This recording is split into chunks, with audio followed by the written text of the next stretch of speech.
പറയാതെ വയ്യ. ഇന്നേ ദിവസം കേരളക്കര മുഴുവൻ ഉരുവിട്ട ഒരൊറ്റ പേര്, അത് കാന്തപുരം എ പി അബൂബക്കർ മുസ്ലിയാർ എന്ന് തന്നെയാണ്.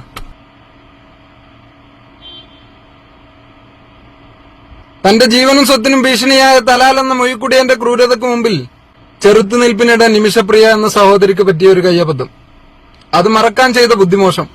അവളെ തൂക്കുമരത്തിലെത്തിച്ചപ്പോൾ വർഷങ്ങളായി അവളുടെ മോചനത്തിനായി ഭർത്താവും അമ്മയും മുട്ടാത്ത വാതിലുകളില്ല.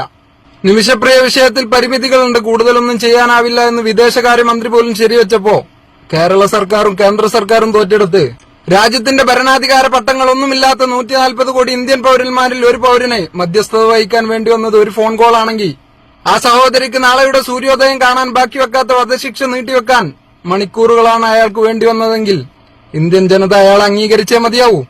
രാജ്യവും സിസ്റ്റവും ഭരണകൂടവും തോറ്റെടുത്ത് തലാലിന്റെ കുടുംബമായി ഒരു ചർച്ച പോലും നടത്താൻ സാധിക്കാതെ കേന്ദ്ര സർക്കാർ തോറ്റെടുത്ത് എ പി അബൂബക്കർ മുസ്ലിയാർ ജയിച്ചിരിക്കുന്നു.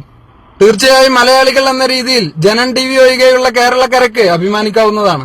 അബൂബക്കർ മുസ്ലിയാർ എന്ന മനുഷ്യനോട് മതപരമായോ സംഘടനാപരമായോ വിദ്വേഷം കാത്തുസൂക്ഷിക്കുന്നവർക്ക് മാനുഷിക മൂല്യങ്ങൾക്ക് വില കൽപ്പിക്കുന്ന ഒരു മനുഷ്യ ഹൃദയമുണ്ടെങ്കിൽ ഇന്നേ ദിവസം അത് മാറ്റിവെച്ച് ഇനിയും ഇത്തരം പുണ്യപ്രവൃത്തികൾ ചെയ്യാൻ അദ്ദേഹത്തിന്റെ ദീർഘായുസിനു വേണ്ടി പ്രാർത്ഥിച്ചേ മതിയാവൂ.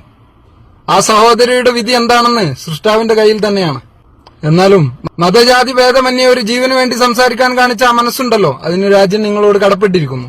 എത്രയും പെട്ടെന്ന് ജീവിതത്തിലേക്ക് മടങ്ങി വരാൻ ആ സഹോദരിക്ക് സാധിക്കട്ടെ എന്ന് പ്രത്യാക്ഷിക്കുന്നതോടൊപ്പം ഉസ്താദിനോട് പറയാനുള്ളത്, നിമിഷപ്രിയയുടെ അമ്മയുടെ മാത്രമല്ല കേരളക്കരയുടെ മുഴുവൻ പ്രാർത്ഥനയും താങ്കൾക്കുണ്ട്. താങ്കളിൽ നിന്ന് എന്തെങ്കിലും തെറ്റുകുറ്റങ്ങൾ വന്നു പോയിട്ടുണ്ടെങ്കിൽ സർവശക്തനായ അള്ളാഹു അത് പുറത്തു മാപ്പാക്കി തരട്ടെ.